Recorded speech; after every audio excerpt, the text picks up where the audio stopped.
Shalom teman-teman sekalian, saudara-saudaraku yang dikasihi oleh Tuhan Yesus Kristus. Kembali lagi bersama saya dalam kelompok pendalaman Alkitab. Terima kasih buat teman-teman yang sudah bergabung dalam kelompok pendalaman Alkitab ini. Jangan lupa tonton video ini sampai selesai. Dan jangan lupa juga klik like, subscribe, dan mari terlibat memberitakan Injil dengan share video ini agar banyak orang yang mengetahui kebenaran Kristus. Teman-teman, saudara-saudara yang saya kasih di dalam Tuhan, adapun topik pendalaman Alkitab kita saat ini adalah: dapatkah Alkitab dipahami? Mari kita kepala sejenak, kita berdoa. Bapa kami di sorga, kami saat ini hanya membutuhkan kuasa Roh Kudus untuk menuntun kami mengerti akan kebenaran firman-Mu. Terima kasih atas tuntunan-Mu Tuhan. Kami siap mempelajari akan firman dalam nama Tuhan Yesus Kristus, Juru Selamat kami. Amin.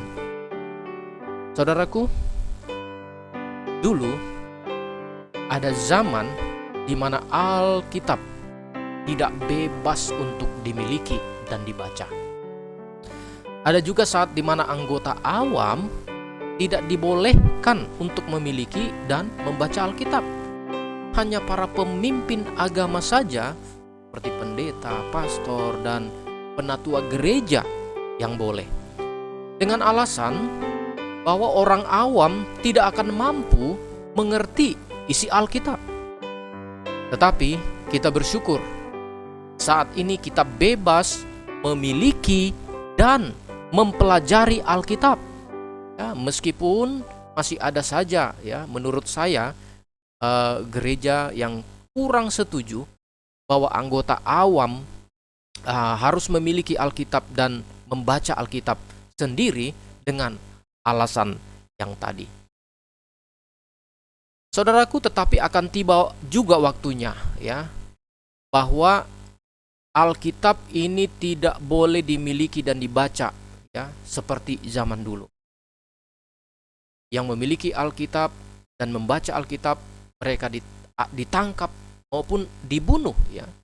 Oleh sebab itu, sebelum tiba zaman seperti itu, sekaranglah saatnya yang tepat kita mulai mempelajari dan meneliti Alkitab kita.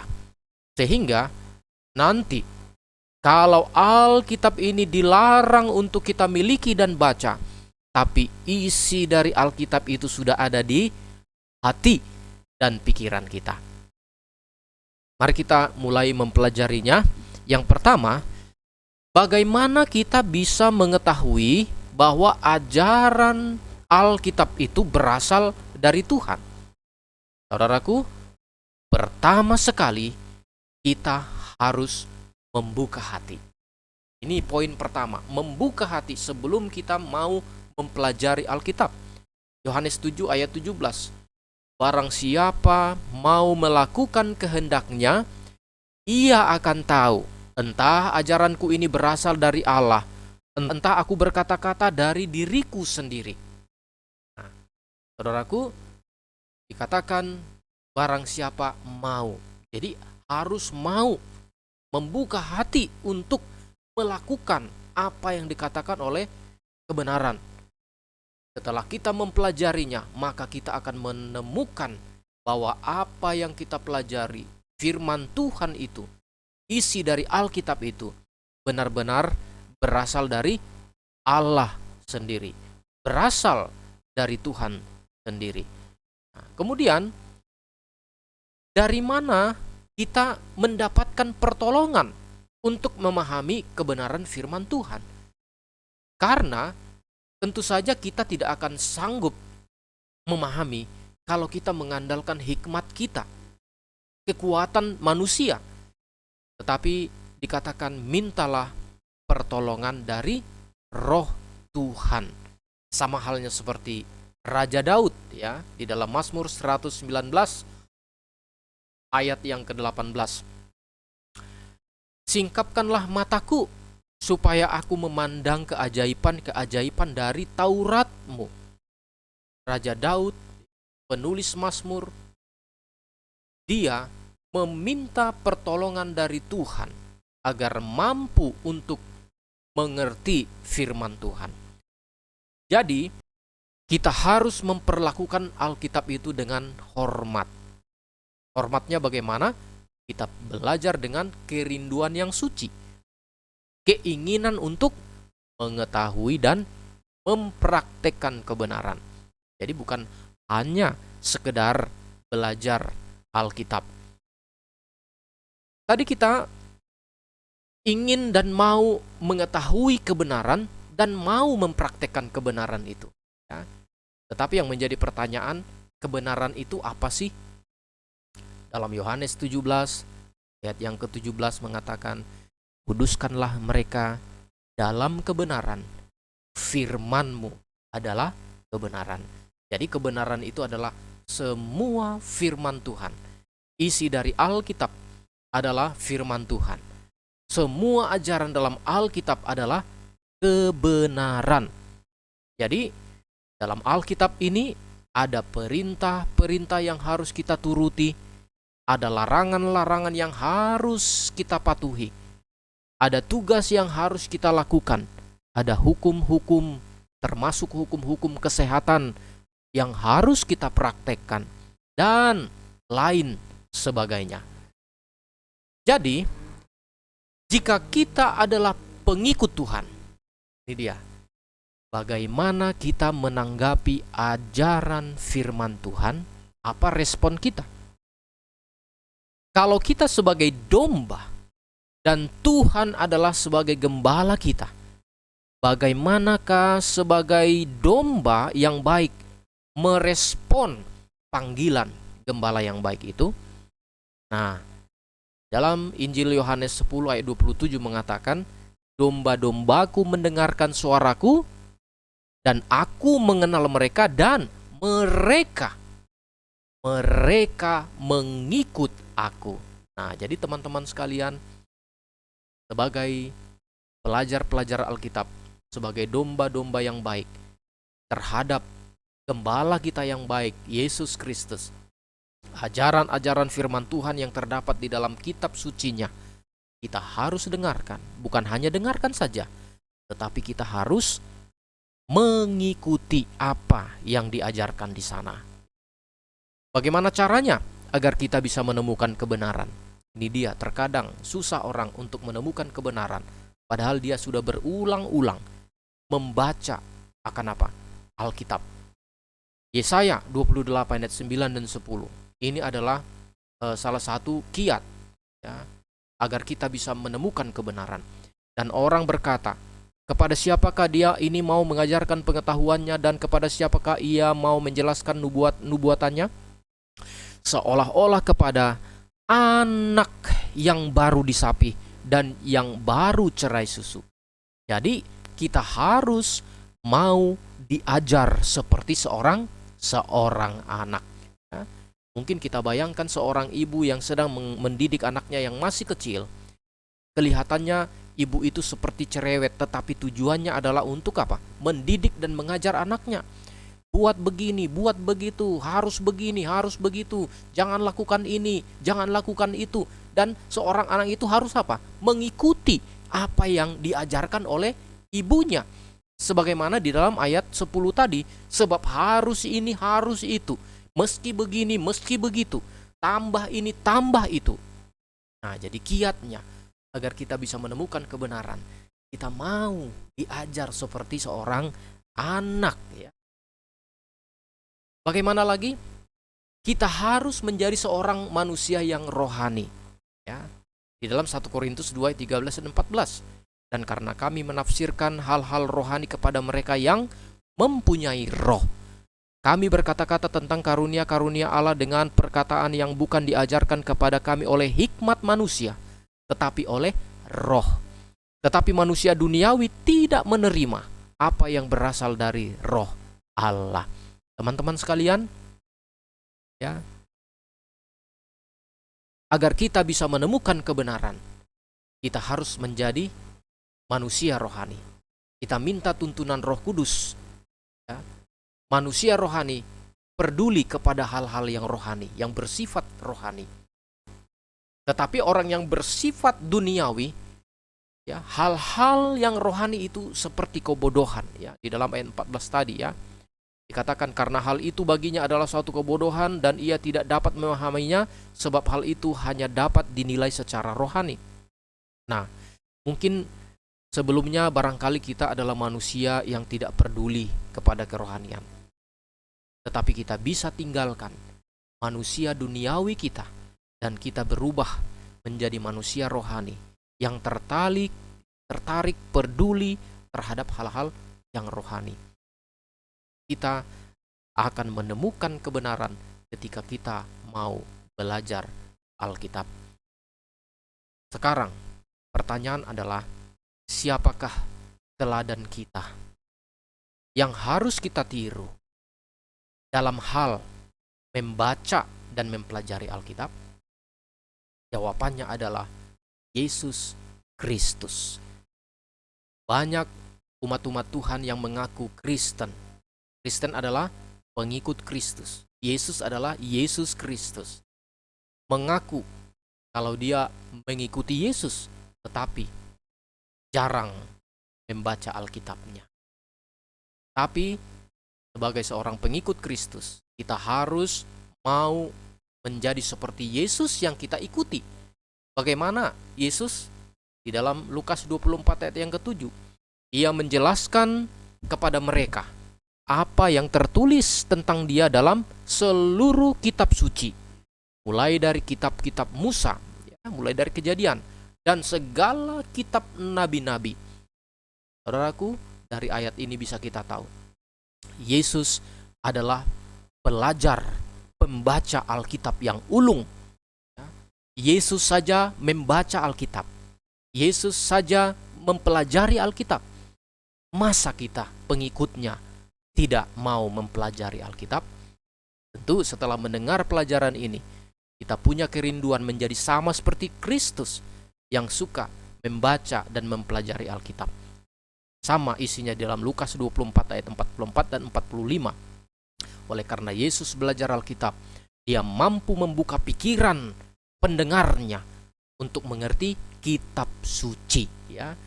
Bagaimana kita bisa membuat orang lain mengerti kitab suci kalau kita pun tidak belajar dan membaca apa? Alkitab kita. Saudaraku yang dicintai Tuhan, apa yang terjadi pada kita bila kita rajin, ya, mempelajari Alkitab? Perubahan apa yang akan terjadi kepada kita, keluarga kita, masyarakat kita, seandainya semuanya suka mempelajari Alkitab? Jawabannya adalah akan berubah menjadi orang yang lebih baik hati. Saya percaya bahwa kita semuanya senang berteman dengan orang yang baik hati, bukan? Dan tentu saja berarti kita harus menjadi orang yang lebih baik hati agar orang lain senang berteman dengan kita. Sama halnya seperti orang Berea di dalam Kisah Para Rasul 17 ayat yang ke-11. Orang-orang Yahudi di kota itu lebih baik hatinya daripada orang-orang Yahudi di Tesalonika karena mereka menerima firman itu dengan segala kerendahan hati. Dan setiap hari mereka menyelidiki kitab suci untuk mengetahui apakah semuanya itu benar demikian. Teman-temanku sekalian, ini cerita tentang ketika Yesus datang ke Tesalonika. Dia mengajarkan jalan keselamatan melalui kitab suci kepada orang-orang Yahudi dan orang-orang yang ada di sana. Dan di sana banyak orang-orang Yahudi yang menerima pengajarannya. Tetapi tidak sedikit juga orang-orang Yahudi di sana iri hati. Mereka cemburu dan ingin menangkap dan membunuh Yesus. Tapi orang-orang Yahudi yang di Tesalonika yang baik itu menyuruh Yesus untuk apa? Pergi. Dan Yesus pergi ke Berea. Dan di Berea Yesus menemukan orang-orang Yahudi yang lain. Dan orang-orang Yahudi di sana adalah orang-orang Yahudi yang lebih baik hatinya daripada orang Yahudi yang ada di Tesalonika. Dan Yesus mendapati mengapa orang-orang Yahudi di Berea ini lebih baik hati.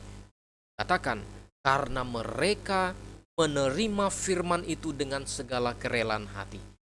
Bagaimana bisa mereka menerima dengan kerelaan hati? Oleh karena mereka setiap hari menyelidiki kitab suci. Kalau mereka tidak baca, tidak pelajari Alkitab, tentu mereka tidak akan menemukan firman itu. Dan inilah caranya bagaimana kita menjadi seperti orang Berea yang baik hati. Teman-temanku, saudara-saudaraku, kasih oleh Tuhan. Apakah kita selamat hanya karena mempelajari Alkitab? Jawabannya adalah tidak. Lalu, mengapa kita belajar Alkitab? Ya, belajar Alkitab diperlukan ya agar kita dapat mengenal juru selamat kita yang tertulis di dalam seluruh Alkitab.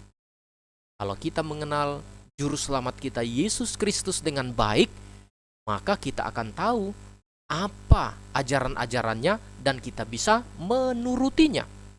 Jadi memang belajar Alkitab tidak membawa kita ke sorga, tetapi untuk ke sorga kita perlu belajar Alkitab agar kita mengenal penyelamat kita, Yesus yang akan membawa kita ke sorga. Ya, jangan kita seperti orang Yahudi.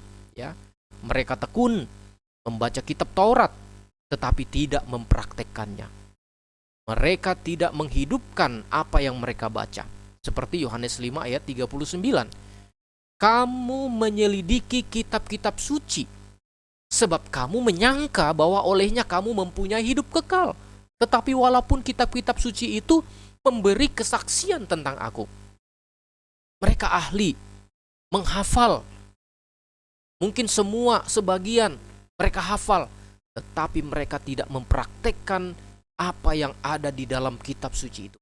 Yaitu tentang siapa? Yesus.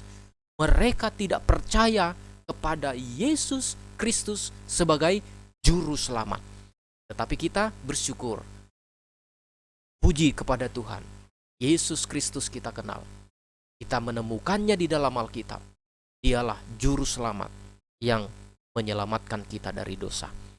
Saudaraku, apakah kitab suci ini, Alkitab, sudah cukup lengkap, sudah cukup komplit sebagai penuntun kita kepada Yesus juru selamat kita? Jawabannya sudah, ya. Itu sebabnya kita tidak perlu lagi menambahi atau bahkan mengurangi apa yang tertulis di dalam Alkitab. Itu sudah sempurna, komplit, ya. Tak perlu kita tambahkan ajaran-ajaran manusia ke dalamnya, atau ajaran-ajaran Alkitab itu kita hilangkan, kita tidak mau ikuti sebahagian. Apa kata Alkitab kalau kita melakukan hal ini? Wahyu 22 ayat 18 dan 19. Aku bersaksi kepada setiap orang yang mendengar perkataan-perkataan nubuat dari kitab ini. Jika seorang menambahkan sesuatu kepada perkataan-perkataan ini, maka Allah akan menambahkan kepadanya malapetaka yang tertulis di dalam kitab ini. Menambahkan ajaran-ajaran lain ke dalam Alkitab akan apa? Mendapat malapetaka. Tidak selamat, tidak masuk sorga. Bagaimana kalau mengurangi? Ayat 19. Dan jikalau seorang mengurangkan sesuatu dari perkataan-perkataan dari kitab nubuat ini, maka Allah akan mengambil bagiannya dari pohon kehidupan dan dari kota kudus seperti yang tertulis di dalam kitab ini. Mengurangi juga, ya. Ajarannya itu sudah ada tetapi kita tidak mau lakukan. Kita hanya lakukan mana yang kita senangi. Saudara-saudaraku, tidak selamat, tidak masuk sorga. Alkitab yang katakan, ya. Saudaraku, inilah yang akan kita alami. Oleh sebab itu, jangan tambahi, jangan kurangi. Ajaran Alkitab itu sudah sempurna. Kita lakukan karena firman Tuhan itu murni, sebagaimana Raja Salomo katakan dalam Amsal 30 ayat yang kelima. Semua firman Allah adalah murni. Ia adalah perisai bagi orang-orang yang berlindung kepadanya. Teman-temanku sekalian, jika ada hal-hal yang tersembunyi dalam Alkitab, apa yang harus kita lakukan? Jawabannya adalah biarkan saja. Namanya juga tersembunyi. Yang tersembunyi nggak kita ketahui, apa yang mau kita buat? Ya, kita hanya lakukan yang dinyatakan Alkitab. Hal-hal yang tersembunyi berarti bukan untuk kita, itu untuk Tuhan. Hanya Tuhan yang tahu segala yang tersembunyi.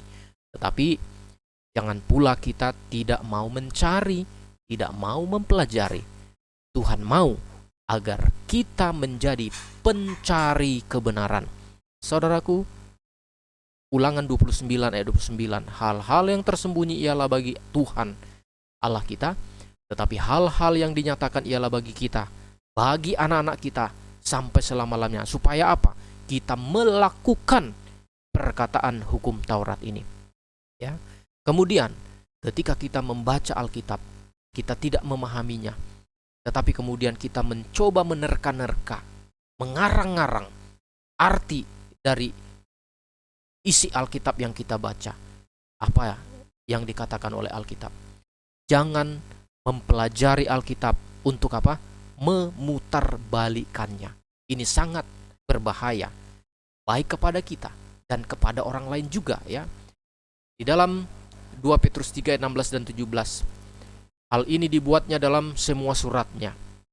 Apabila ia berbicara tentang perkara-perkara ini, dalam surat-suratnya itu ada hal-hal yang sukar difahami, sehingga orang-orang yang tidak memahaminya dan yang tidak teguh imannya memutarbalikannya menjadi apa? Menjadi kebinasaan mereka sendiri. Sama seperti yang juga mereka buat dengan tulisan-tulisan lain. Tetapi kamu, saudara-saudaraku yang kekasih, kamu telah mengetahui hal ini sebelumnya. Karena itu, waspadalah supaya kamu jangan terseret ke dalam kesesatan orang-orang yang tak mengenal hukum, dan jangan kehilangan peganganmu yang teguh. Alkitab menasihatkan kita ketika kita belajar firman Tuhan, jangan kita coba-coba untuk menafsirkan menurut kehendak kita sendiri, ya. Kita cari jawabannya dalam Alkitab itu juga. Kalau kita tidak menemukan, cari orang yang lebih tahu, belajar dari mereka. Mereka akan apa? Memberitahukannya. Saudara-saudaraku, jadi sekarang kita telah yakin bahwa Alkitab itu diberikan untuk siapa saja yang mau belajar firman Tuhan dengan tuntunan Roh Kudus. Alkitab diberikan bukan hanya untuk pendeta, pastor, penatua-penatua gereja, tetapi semua orang awam bisa belajar dan membaca Alkitab dengan tuntunan Roh Kudus, dan kita akan menemukan jalan keselamatan, yaitu Yesus Kristus. Dan bagaimana cara berjalan di jalan keselamatan itu akan ditunjukkan oleh firman Tuhan yang ada di dalam Alkitab itu. Asalkan kita pelajari, kita membuka hati, mau menurutinya dengan kerelaan hati, ya. Oleh sebab itu, saudara-saudaraku, kiranya pelajaran ini memotivasi kita untuk belajar Alkitab, lebih giat mencintai Alkitab kita, firman Tuhan, karena Yesus menjadi teladan kita dalam belajar Alkitab. Dan ketika kita menemukan kebenaran-kebenaran yang ada di dalam seluruh Alkitab, ya, meskipun itu mungkin belum pernah kita temukan sebelumnya, tetapi kita mau, ya, dengan rela melakukan apapun yang dikatakan dan diajarkan oleh Alkitab yang Tuhan Yesus berikan kepada kita. Inilah yang menjadi pelajaran kita saat ini. Mari kita berdoa. Bapa di sorga, terima kasih atas tuntunanmu. Kiranya pelajaran ini boleh memberikan pengertian kepada kami, sehingga kami rindu untuk selalu belajar akan firman-Mu yang tertulis dalam Alkitab, agar kami menemukan seluruh kebenaran Tuhan, bagaimana kami bisa berjalan dalam kebenaran Tuhan, dan Engkau akan menyelamatkan kami ketika kelak Engkau datang pada kali kedua. Terima kasih Tuhan. Inilah doa kami dalam nama Tuhan Yesus, Juru Selamat kami. Amin.